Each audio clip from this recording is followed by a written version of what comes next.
Aujourd'hui, je vais vous partager l'histoire que j'ai vécue récemment avec ma femme, lors d'un camping sauvage dans le département de Haute-Savoie, non loin de la montagne de Sénoz, en France. J'ai rédigé le plus soigneusement possible ce témoignage en y inscrivant un maximum de détails sur le lieu et la situation dans lesquels nous nous trouvions. Il faut savoir que nous sommes des personnes saines de corps et d'esprit. Nous ne touchons à aucune drogue illicite et nous ne consommons de l'alcool qu'en des occasions très spéciales. Je ne peux en rien vous le prouver malheureusement, mais je vous demanderai juste de me faire confiance sur ce point durant la lecture de ce qui va suivre. C'était le samedi 30 juillet 2016, lorsque nous nous sommes rendus en plein cœur des poumons verts d'Annecy pour une journée et une nuit de camping sauvage. Ce n'était d'ailleurs pas la première fois que nous en faisions.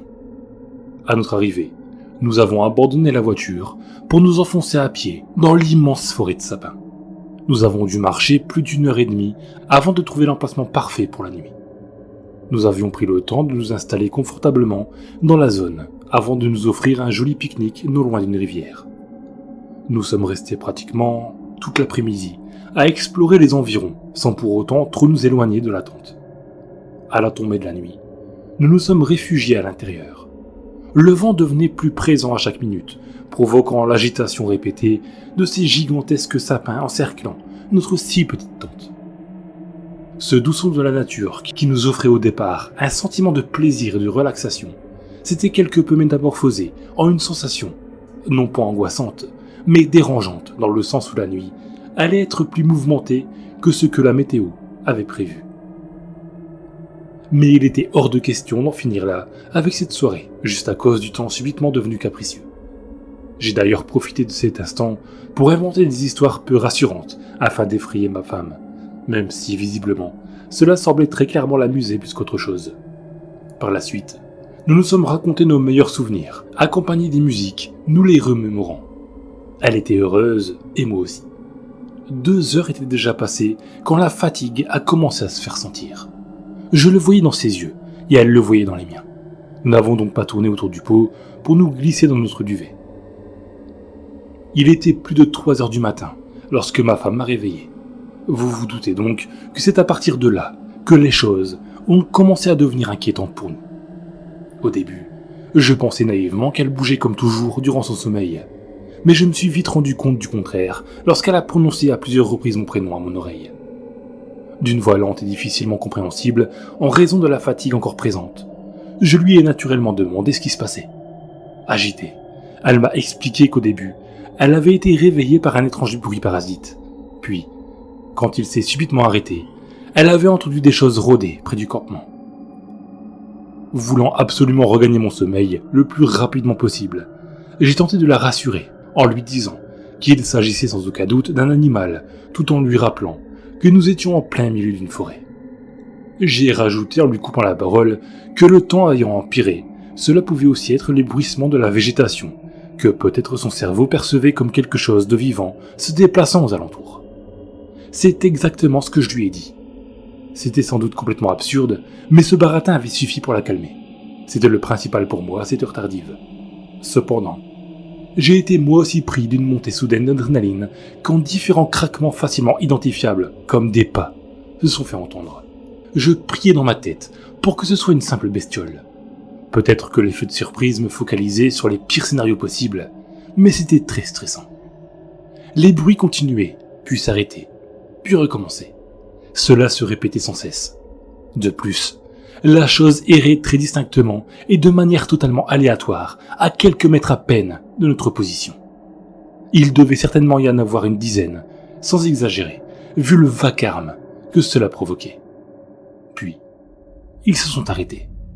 L'une de ces bêtes, ou je ne sais quoi, s'est approchée de l'entrée de la tente. J'avais juste à ouvrir pour découvrir ce que c'était, mais c'était impossible. La peur m'empêchait de faire quoi que ce soit. Et comme si ce n'était pas suffisant, une de ces choses, ou devrais-je dire maintenant, un de ces individus, a appuyé ce qui me paraissait être sa main contre la tente pour ensuite la balader jusqu'à la fermeture. On pouvait entendre la forte respiration que faisait la personne de l'autre côté. Quand est-ce que ça va s'arrêter ? Me suis-je dit à moi-même en serrant ma femme dans mes bras. C'est alors qu'il a commencé à ouvrir délicatement la tente. « Laissez-nous tranquilles !» ai-je hurlé, en espérant que ça fonctionne. Après un court instant, chargé d'appréhension, et pour le coup, très angoissant, les individus se sont éloignés jusqu'à laisser place à nouveau au bruit du vent. Profitant de la situation pour refermer la tente, en l'espace d'une ou 2 secondes, j'ai remarqué à l'ouverture que ces personnes marchaient très rapidement, dans tous les sens, en effectuant des gestes incohérents. Ces silhouettes noires produisaient aussi des sons inaudibles. Des sons complètement inconnus, je dirais, mais l'intonation ressemblait vaguement à une personne ivre-morte tentant de fredonner une sorte de mélopée. C'est compliqué à expliquer. Nous sommes restés à un long moment silencieux. La main de ma femme me broyait presque l'avant-bras. J'ai pris une grande respiration, pour ensuite évacuer toute cette terreur en moi. Juste après, un rire nerveux s'est échappé de ma gorge. Ma femme, elle, se frottait maintenant le visage en cherchant des yeux la bouteille d'eau. Enfin, quelques mots sont sortis de sa bouche. « Putain de merde, je veux rentrer. » J'ai répliqué aussitôt, avec un ton ironique que j'aurais finalement préféré un week-end chez ses parents. J'avais réussi à légèrement détendre l'atmosphère. J'ai quand même suggéré d'attendre un peu, afin d'être sûr que ces tarés s'étaient barrés. Cigarette en bouche, nous sommes sortis de la tente en rangeant nos affaires dans les sacs. Je ne pouvais pas m'empêcher de sursauter à chaque bruit que la nature engendrait. Pour ne rien vous cacher, je tremblais dès que j'avais le dos tourné à la forêt. Je râlais à chaque fois que je n'arrivais pas à rentrer quelque chose dans un sac. L'anxiété me rendait tellement maladroit. Je voyais très bien que ma femme ne voulait pas perdre une seconde. Elle était silencieuse, mais dans ses faits et gestes, je n'y voyais que de la frayeur. C'était sûrement des jeunes complètement drogués, ai-je dit, en me rendant compte immédiatement après que j'aurais dû la fermer. Elle est restée silencieuse. Quel idiot! Comment avais-je pu penser que cela allait la rassurer? J'étais furieux à l'idée que ce week-end se terminait là. Mais cette fois-ci, je suis resté plongé dans mes pensées sans rien dire. Enfin, il n'est plus resté que la tente à ranger. Ma femme s'est rallumée une cigarette tandis que je réfléchissais à comment m'y prendre pour ne pas avoir de difficulté à plier cet abri.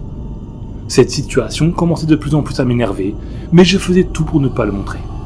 Et ce vent brutal, m'empêchant de me concentrer, me déboussolait davantage. Pourtant, le ciel était entièrement dégagé. Il n'y avait aucun nuage, aucune étoile et étrangement, aucune lumière provenant de la lune. En fait, le ciel était juste noir. J'ai soupiré et secoué la tête en haussant les sourcils pour exprimer ma confusion.